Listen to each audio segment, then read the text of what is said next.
For a country with a population of just 5.5 million, Scotland seems to be facing more than its fair share of existential crises.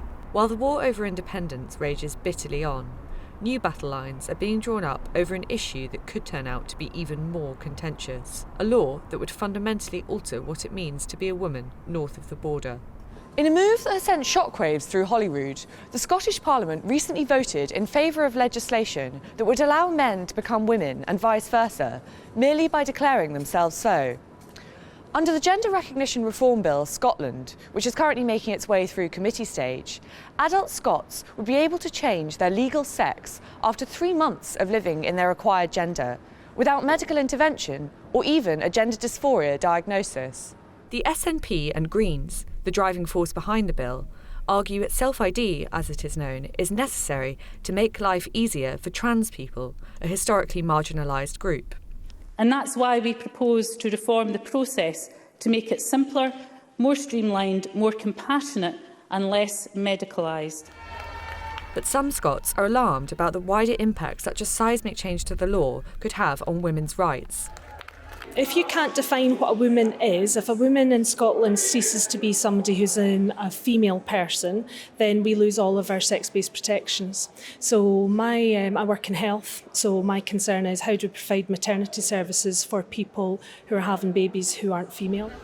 Among the most concerned are detransitioners, those who have undergone hormone therapy and surgery in order to make their bodies conform to that of the opposite sex, and who now want to go back to the way they were before. Sinead Watson is one such person. At the age of 20, she started to identify as a man, binding her breasts and using the name Sean. But at 27, after 4.5 years on testosterone and a double mastectomy, she returned to living as a woman, having realised she had been incorrectly diagnosed as trans. We know from the CAS review and from the other stories of detransitioners and all the new research and information that's coming out that a lot of this group have comorbid conditions. A lot of them are on the autistic spectrum, a lot of them suffer from internalised misogyny or homophobia, a lot of them have depression and anxiety and other forms of self-hatred like eating disorders. This is a very complex group, and so we cannot demedicalise it.